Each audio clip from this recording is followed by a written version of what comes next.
I'm here in Rockledge, Florida with Kevin Brewster for the Space Exploration Merit Badge. He worked for the United Launch Alliance, and we are going to talk about his experience there.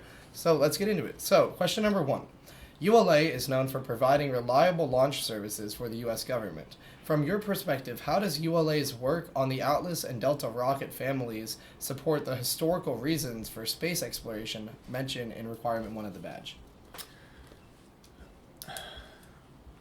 You're going to have to repeat some of that, the first part. Sorry. The ULA is known for providing reliable launch services for the U.S. government. From your perspective, how does ULA's work on the rocket family support the historical reason for space exploration? Well, it supports by 100% mission success. That's the biggest thing. That's basically put into our mind once we start. I started in '88 on the Delta II program, and you learned from the experienced engineers, the folks that we were just talking about a little bit that started in the 50s and 60s. So it has a lot to do with the training that we received from them, what we learned from them, and that 100% mission success where we want to make sure that our equipment is ready to support that launch. Makes sense. And then Requirement 4A of the Merit Badge asks scouts to explain the law of action-reaction.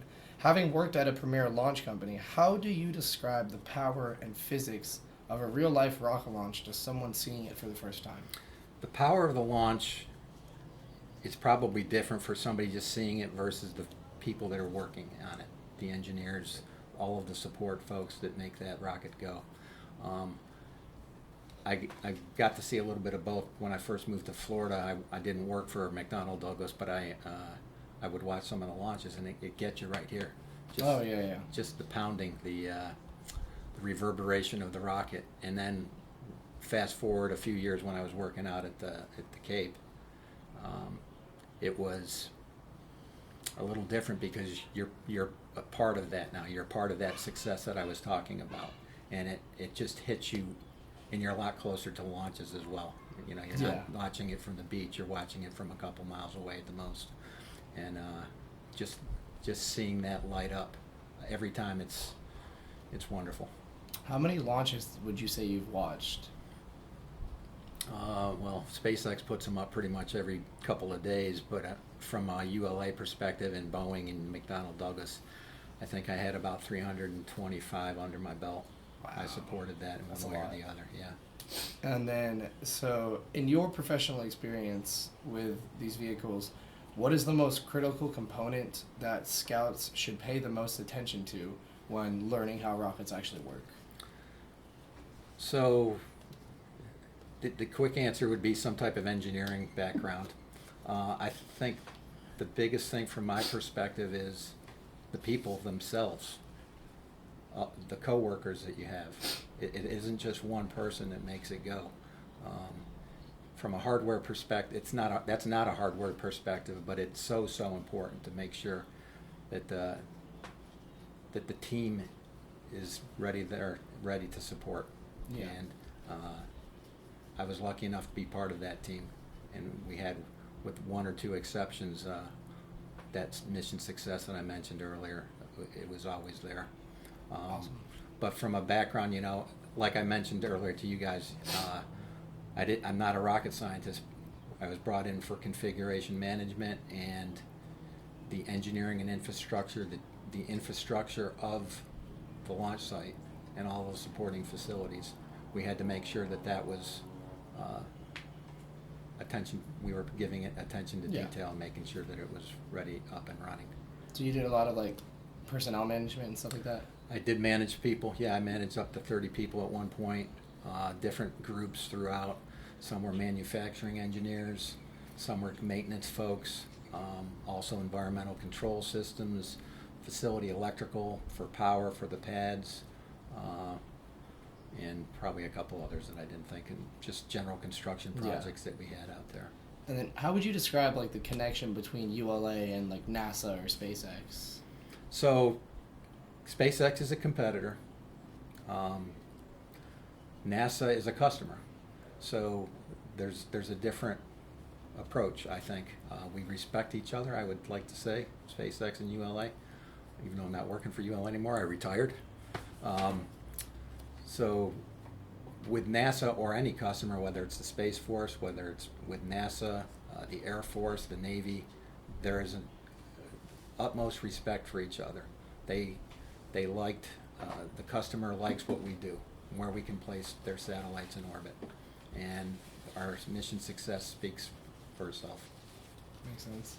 Yeah, would you say that there's a lot of like brotherly between all of the big rocket companies, like those and then Blue Origin too?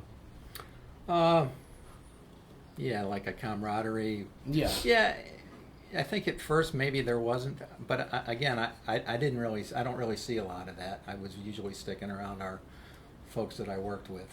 That's fair. ULA. But I mean, I would go to parties and there would be some folks from SpaceX or Blue Origin, and we would, have a couple beers together and talk, and it was amicable. Awesome. So the next section is going to be some more specific parts of the merit badge. So requirement 5 asks scouts to discuss both robotics and crew missions. Based on your time in the industry, why is it important for scouts to understand the difference between how we send a rover to Mars versus how we send astronauts to like the International Space Station? Well, they're both important, but when you have people on board a rocket, that's changes the dynamic. Yeah. So that's the biggest difference.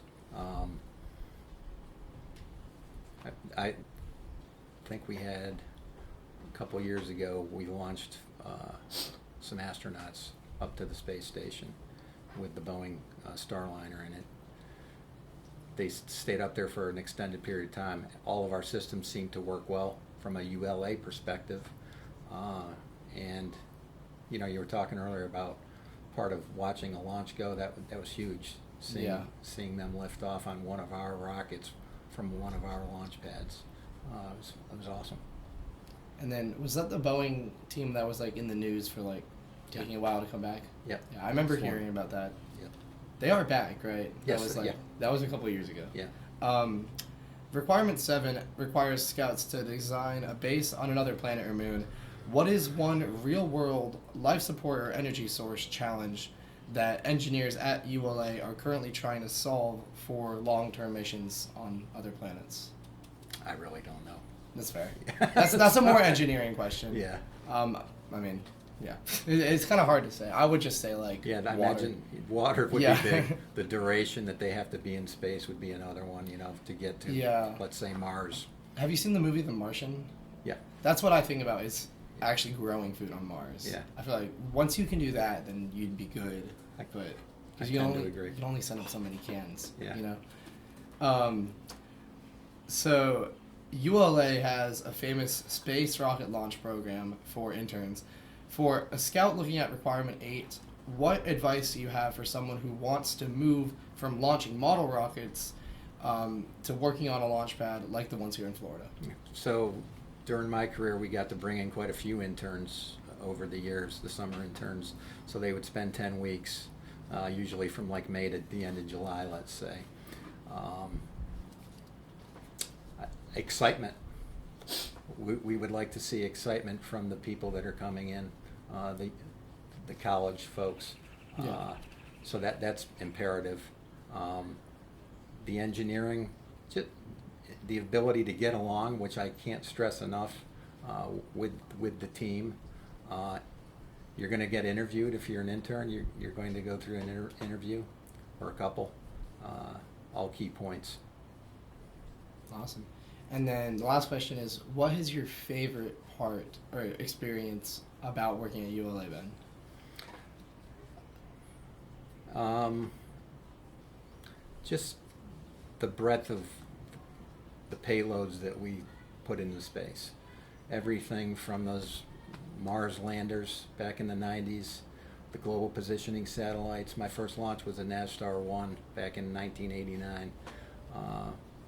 And it went on GPS. Now SpaceX is launching those, as well as ULA continues to launch those.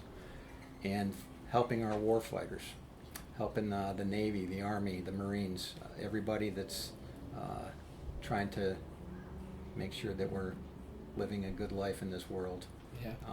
Knowing that we're part of that. Launching NOAA satellites. We live in Florida where there's hurricanes. Yeah. It's nice to have something or have a satellite in orbit that can predict and show where everything is, when it's going to hit us or not, which we always hope it's not going to. And is there anything else you want to add on camera? No, thanks for your time for doing this. I didn't know what to expect, but I hope that you do well in your badge. Thank you. And I hope you all do. So it's a pleasure meeting you. It's been an interview with Kevin Brewster. Thank you. Check out the video.